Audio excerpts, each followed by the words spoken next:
Every day, we ask ourselves, when Kenyans went to vote on August 2017, majority of the Kenyans voted for Jubilee government.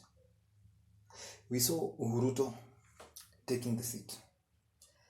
Actually, I'm among those who voted for Uhuru Ruto. But immediately after the 2017 election, there was a big fallout between President Kenyatta and his deputy. So in this video today, I want to try and analyze on the possible factors that led to the fallout between the two. Because 2013, during the first term, the bromance was high, the friendship was high, the guys were interlocked. They were like a newlywed couple.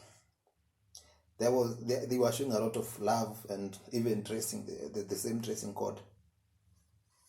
So in this video, I want to try and analyze on the possible factors that probably may have, or they may have not, it might be my opinion, led to the fallout between the president and his deputy.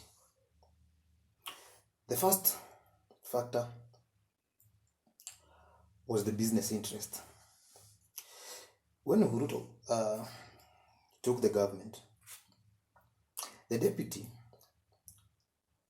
had his dreams, had his ambitions of one day clinching the seat of his boss. So he knew for him to come to a possibility of going for that particular seat, he needed to have money. That's where he entered into business deals. In the energy sector, that is the supply of poles, the electricity connectivity in remote areas, in the insurance industry, in the transport industry.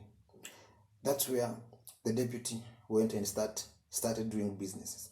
Companies like Amaco Insurance, which are owned by the deputy, were heavily awarded the government contract on various government offices, county governments. So by so doing, Ruto overstretched his mandate.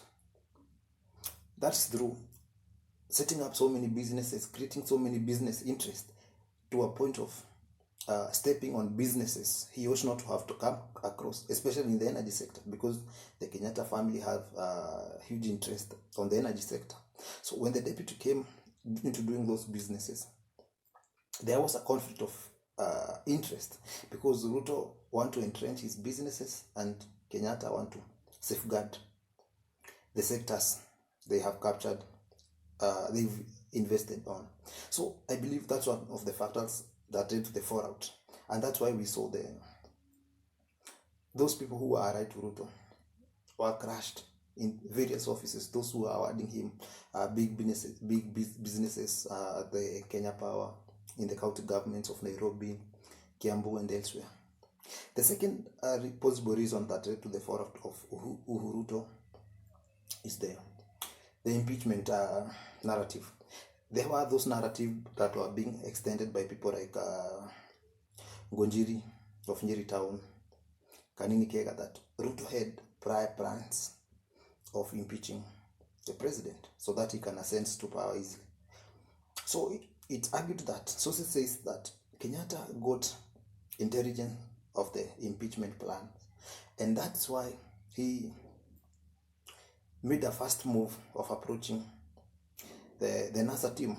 That's when he called for a handshake so that he can consolidate a bigger team. In case an impeachment motion is brought in the House, he has numbers and his legacy will be safeguarded.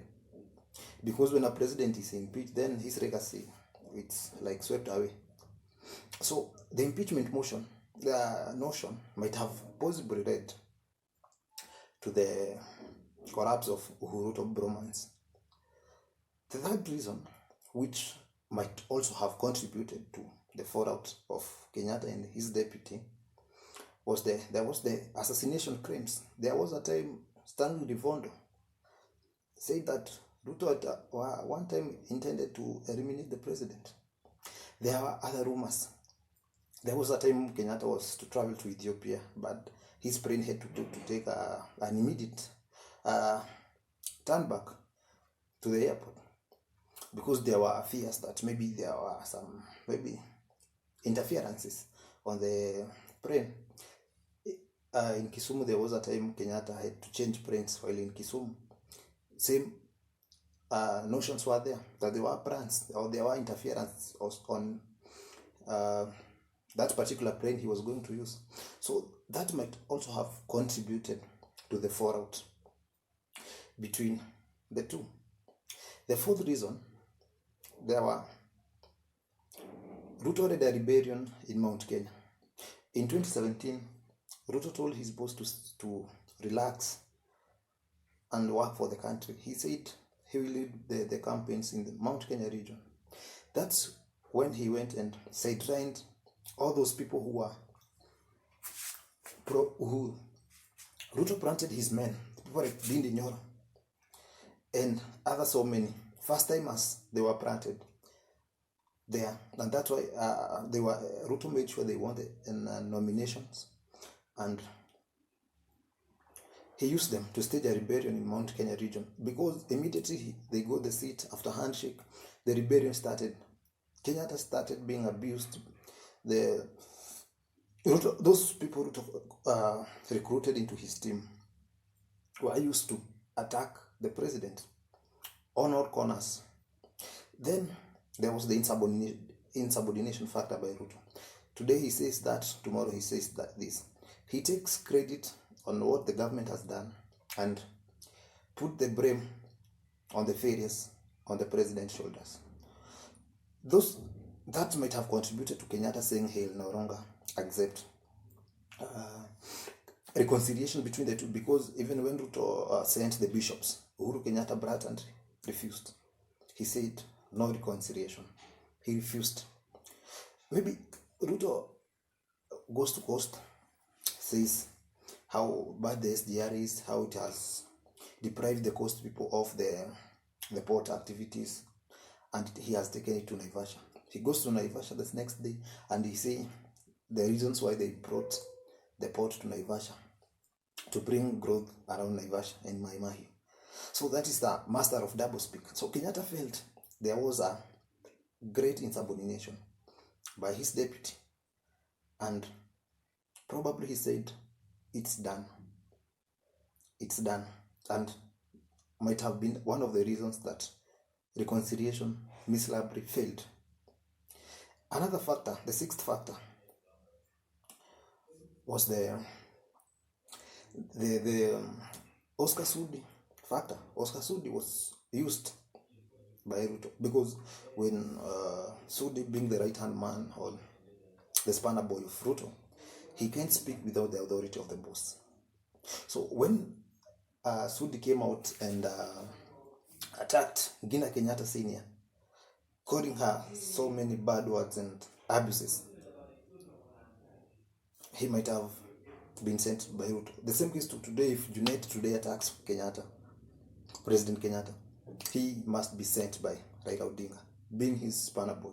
So when Sudi attacks President Kenyatta, knew that this man has been sent by the deputy president, and that might also have contributed to enlarging the fallout between the two, because when a dog barks, if you need to know why it's barking, you see the owner, because it must be sent by the owner. So those are among so many factors that blatantly led to the deeper fallout between Kenyatta. And today, Kenyatta, in his address to the bishops who attended a power breakfast meeting at State House, he spoke in Kikuyu, and he said he was even ready to let off go the presidency so long as peace in the country is retained. That's the man Kenyatta is. Guys, those are my thoughts, and Thank you for watching this, and I request you to take a few seconds and subscribe to my channel so that you support my work. For now, that's all for today. We shall meet on the next video. Thank you so much.